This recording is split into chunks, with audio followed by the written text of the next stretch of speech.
Shalom, perkenalkan nama saya Irina Selma, saya dari kelas PKK 5 semester 4. Di sini saya akan membacakan hasil resume saya. Sejarah adalah ilmu yang mempelajari tentang peristiwa-peristiwa yang telah terjadi di masa lalu, baik itu peristiwa politik, sosial, ekonomi, budaya, dan lain-lain. Sejarah juga dapat diartikan sebagai kisah atau catatan tentang peristiwa-peristiwa yang telah terjadi. Dalam bahasa Inggris, sejarah disebut history, yang berasal dari kata Yunani historia yang berarti penyelidikan atau pengetahuan. Selanjutnya itu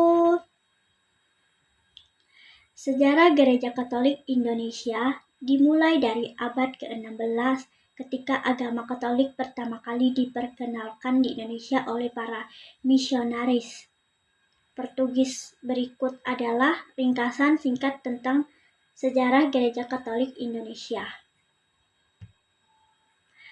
Yang bisa kita lihat itu di sini periode awal pada tahun 1511 sampai 1602.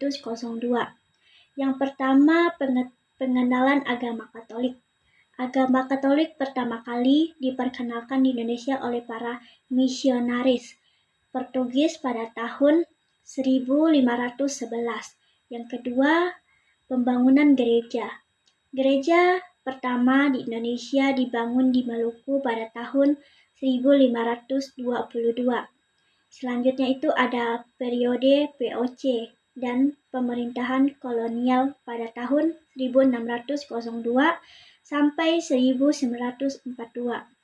Yang pertama, peran VOC, perusahaan Hindia Timur Belanda, memainkan peran penting dalam penyebaran agama Katolik di Indonesia. Yang kedua, pembangunan gereja-gereja. Banyak gereja-gereja dibangun di berbagai kota di Indonesia, seperti Batavia dan Semarang.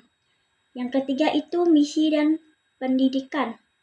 Para misionaris dan pendidik Katolik memainkan peran penting dalam penyebaran agama Katolik dan pendidikan di Indonesia. Selanjutnya ada periode kemerdekaan, itu pada tahun 1942 sampai 1965. Yang pertama, kemerdekaan Indonesia. Indonesia memproklamasikan kemerdekaannya pada tanggal 17 Agustus tahun 1945.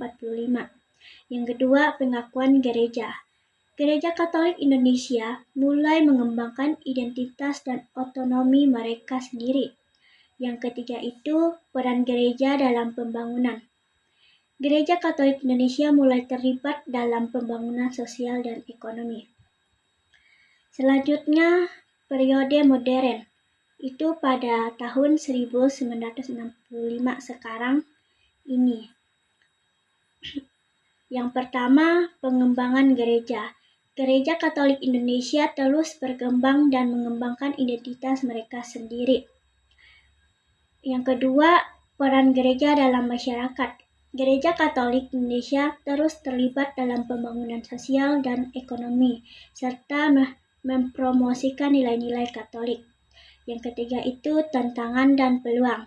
Gereja Katolik Indonesia menghadapi tantangan dan peluang dalam konteks sosial, politik, ekonomi yang berubah-ubah.